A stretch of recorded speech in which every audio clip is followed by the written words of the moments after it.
राधे राधे, जय हिंद। पिछली कक्षा में हमने पढ़ा था जे थॉमसन का परमाणु मॉडल। एटम का स्ट्रक्चर कैसा होगा इसके संबंध में जे थॉमसन ने तरबूज का उदाहरण लेकर समझाया था, जिसमें सबसे बड़ा दोष ये था कि इलेक्ट्रॉन और प्रोटॉन एक साथ नहीं हो सकते। तो अगला मॉडल फिर 1911 में रदरफोर्ड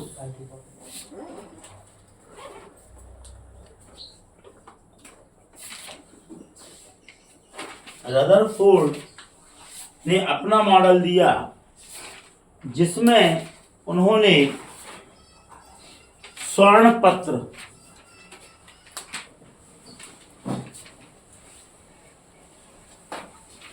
AU गोल्ड की लेयर पर,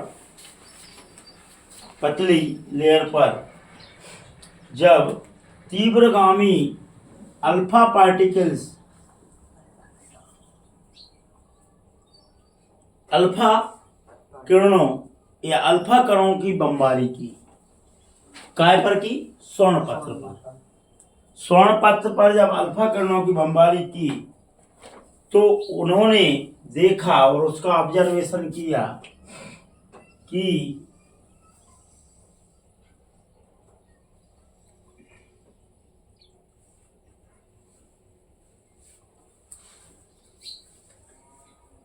जब यहां पर अल्फा किरण मतलब प्लस पार्टिकल्स की बमबारी की तो अध्ययन करके देखा कि मध्य भाग की किरणें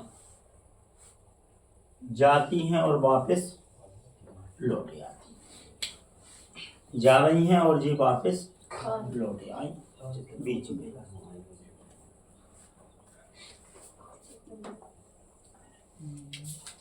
और ये भी लौट आई।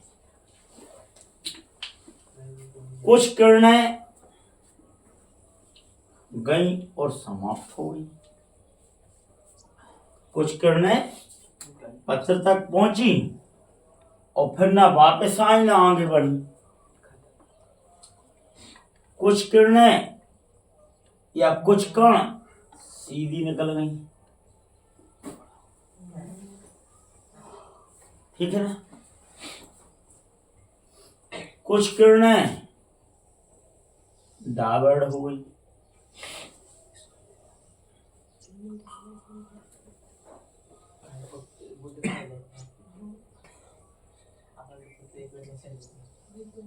जी डायवर्ट।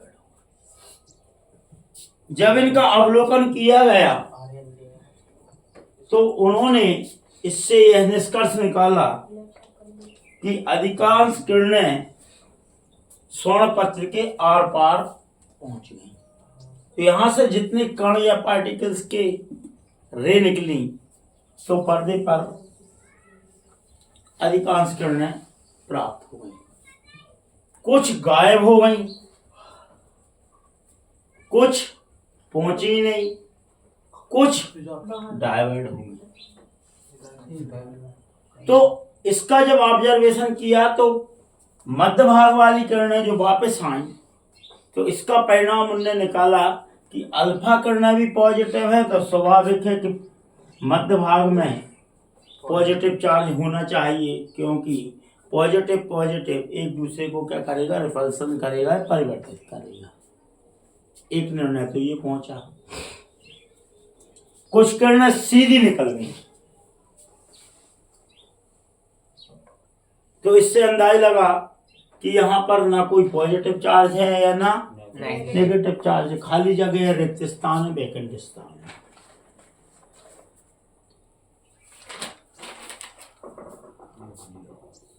कुछ किरणें समाप्त ही हो गई बीच में, ना वो वापस लौटी ना आर पार हुई, पास हुई।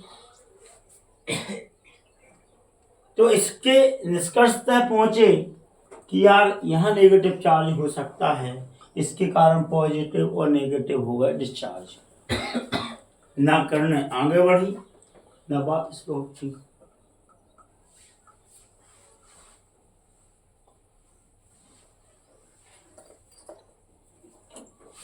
कुछ किरणें ऐसी भी प्राप्त हुई जो अपने मार्ग से विचलित हो गई, अपने मार्ग से विचलित हो गई।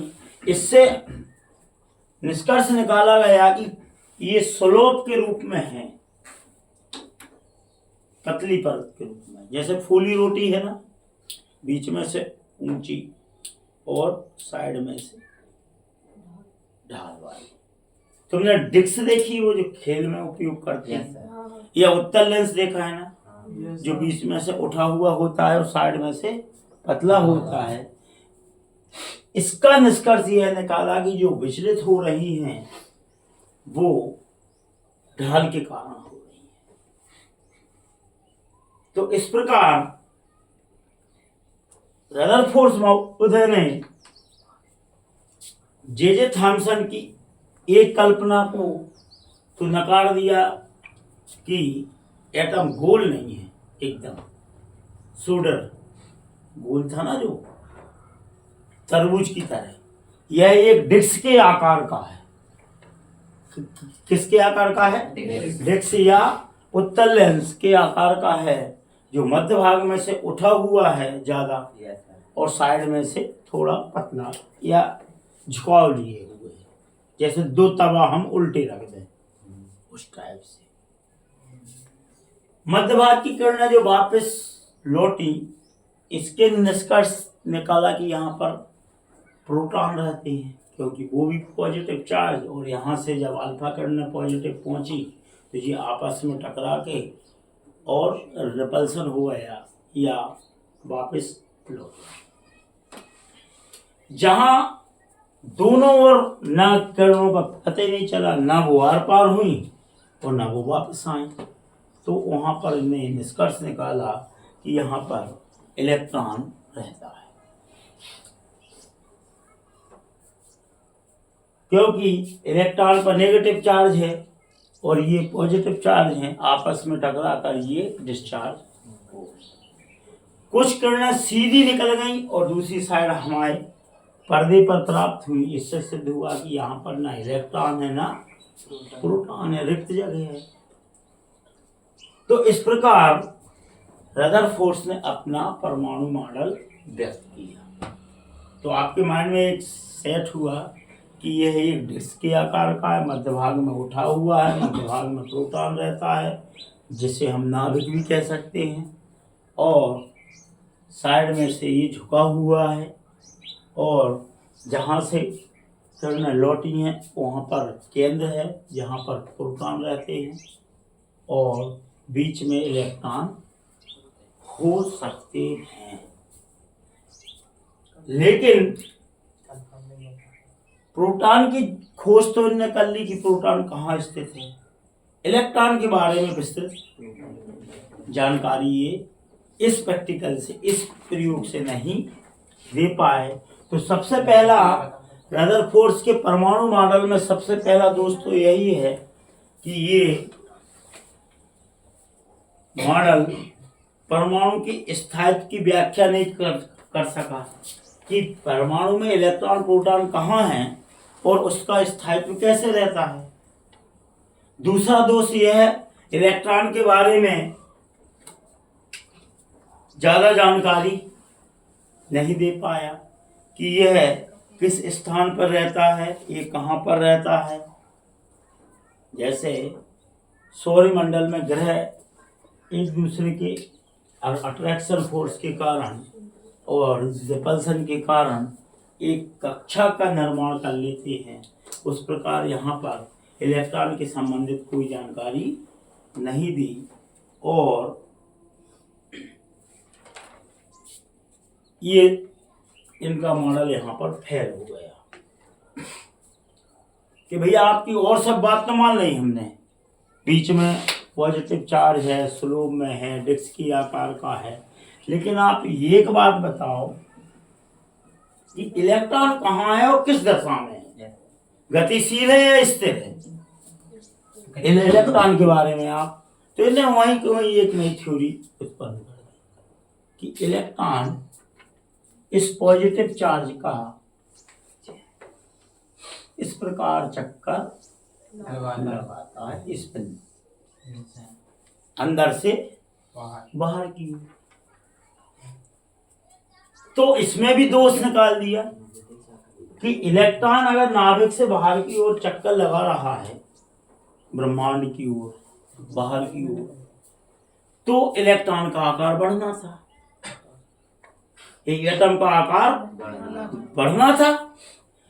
तो एटम का आकार निश्चित है, कल भी जितना था उतना ही है, आज भी उतना है, कल भी उतना ही रहेगा। तो कहला ये बात आपकी माने नहीं करेंगे। तो उनने फिर एकदम कही नहीं यार, बाहर से अंदर की ओर चक्कर लगा रहा हूं, इस प्रकार यहां भी एक प्रश्न उठा कि एक तो छोटा नहीं होता, और कभी ना कभी तो इलेक्ट्रॉन नाभिक के पास जाएगा, केंद्र की ओर जाएगा, और केंद्र की ओर जिस समय पहुंचेगा तो वहां उसे कौन सा चार्ज मिलेगा? पॉजिटिव। और यहाँ से जब नेगेटिव चार्ज पॉजिटिव के पास जाएगा तो डिस्चार्ज हो जाएगा और एटम अपना अस्तित्व खो देगा। लेकिन वर्तमान में तो एटम है, परमाणु है। तो इस प्रकार रदरफोर्ड की यह थ्योरी आगे बढ़ने के लिए तो बहुत अच्छी रही कि कम से कम तरबूज से इस स्थिति में आए, डिस्क आकार में भी आ गए, प्रोटॉन का पता भी लग गया, लेकिन इलेक्ट्रॉन फिर ये संतुष्ट नहीं कर पाए और यह थ्योरी भी फेल हो गई।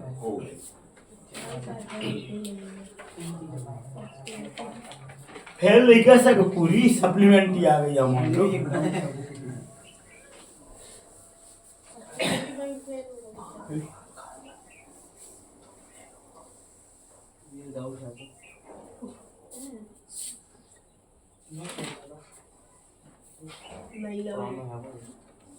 अब यहाँ पर रदरफोर्ड की थ्योरी को आगे बढ़ाते हुए फिजिक्स में बाबर महोदय अपना अध्ययन कर रहे थे अलग।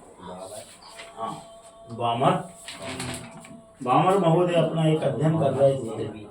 तो इनने एक विसर्जन नली में हाइड्रोजन गैस भरकर उसको उच्च ताप दिया। क्या दिया? उच्च ताप दिया, विद्युत धारा प्रवाहित की। तो वहां पर एक लाल प्रकाश की रे या किरण दिखाई दी, बीम। क्या दिखाई दी? बीम, एक किरण दिखाई दी लाल कलर। जब उच्च विद्युत धारा इलेक्ट्रिक करंट फ्लो करने पर वहां पर लाल प्रकाश की किरण दी, तो उसको जब प्रिज्म में से प्रिज्म में से गुजार कर जब फोटोग्राफ लिया गया तो एक स्पेक्ट्रम प्राप्त हुआ। उस बीम का इनने क्या लिया? प्रिज्म में से जब गुजारा तो एक स्पेक्ट्रम प्राप्त हुआ, और उस स्पेक्ट्रम में विभिन्न प्रकार की रेखाएं जिसे बावर स्पेक्ट्रम या बावर किरणें या रे नाम दिया गया। और यहाँ पर उनने इन बावर रेखाओं के लिए फार्मूला दिया, म्यू आर बराबर 1/λ बराबर होगा आर के।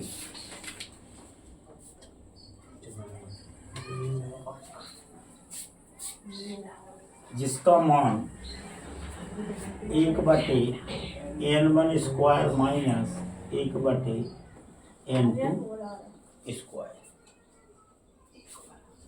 जहां पर म्यू आर वेव नंबर है, नंबर ऑफ वेव तरंग संख्या है,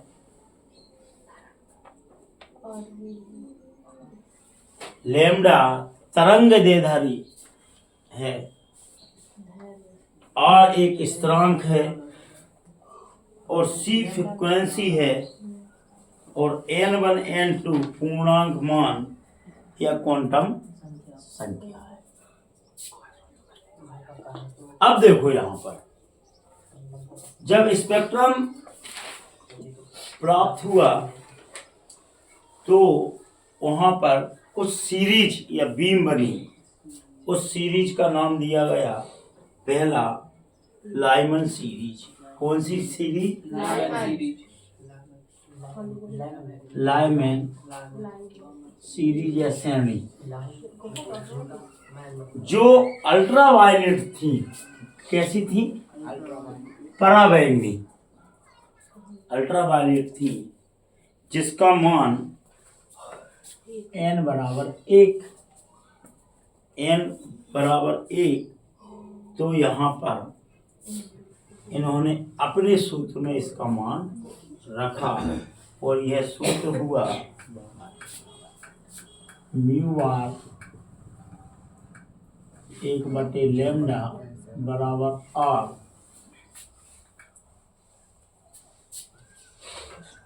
एक का स्क्वायर माइनस 1/n का स्क्वायर। और यहाँ n का मान यहाँ अब 1 चूंकि हो चुकी पहली, तो n बराबर 2 3 4 5 6। सेकेंड बामर सीरीज प्राप्त हुई। जो भी विजुअल थी, दृश्य प्रकाश जो विजुअल थी,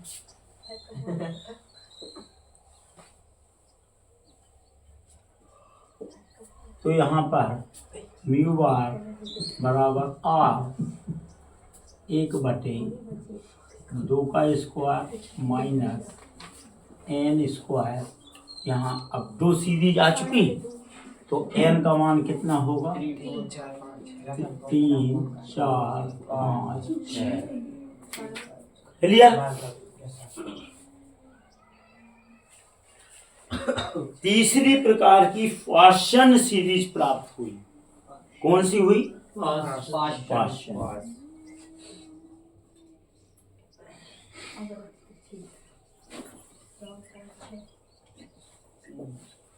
यह इन्फ्रारेड अवरक्त इन्फ्रारेड रेप के रूप में प्राप्त हुई। एकदम लाल, रक्त के समान लाल है। तो इसका भी मान रखा उन्होंने म्यू आर बराबर 1/3 का स्क्वायर n स्क्वायर। n का मान हुआ यहाँ 4 5 6 7। अगली ब्रैकेट सीरीज प्राप्त हुई। कौन सी हुई? ब्रैकेट। अब ये सीरीजों का तो नाम आपको याद करना पड़ेगा।